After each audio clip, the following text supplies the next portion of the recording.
What will happen if a nuclear war takes place? There are about 13,000 nuclear weapons in the world, with so many countries possessing nuclear weapons. Have you ever wondered what would happen if a nuclear war broke out today? What exactly are nuclear weapons? Well, they are the world's most lethal weapons. It is an explosive that produces a mass destructive force from nuclear reactions that makes a nuclear explosion. These nuclear devices aren't just ordinary bombs, but can destroy an entire city with the blast, fire, and its radiation. That's why these are called weapons of mass destruction.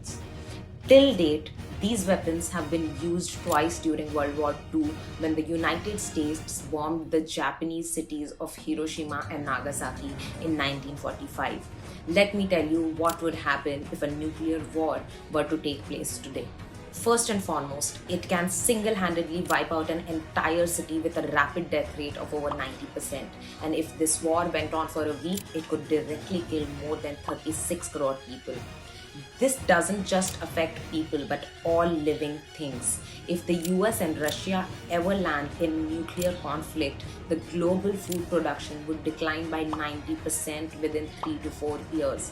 And in 2 years, 75% of the planet would be left starving. Large scale nuclear explosions can also inject large quantities of dust and soot particles into the atmosphere. This could block the sunlight and reduce the global temperature for months or even years. This scenario is called a nuclear winter, and it can threaten all forms of life on Earth and even in the ocean.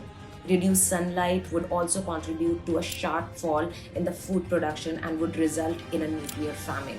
Not just these immediate effects, but being exposed to nuclear radiation have a high chance of leading into hereditary defects because it manages to damage the DNA in your reproductive cells, and this can be transmitted to future generations. This would also cause extreme social and political disruptions, as it would take the economy decades to bounce back and the city years to reconstruct destroyed infrastructure. The reason countries are constantly advancing their nuclear power is for something called mutually assured destruction. This means that even if someday a country were to attack them with nuclear power, they can retaliate back by destroying the opponent in seconds. This levels the playing field, and ironically, nuclear advancement is what has kept nuclear wars from taking place today. Isn't that interesting and a bit scary? Well, for more such content, stay tuned to Noella.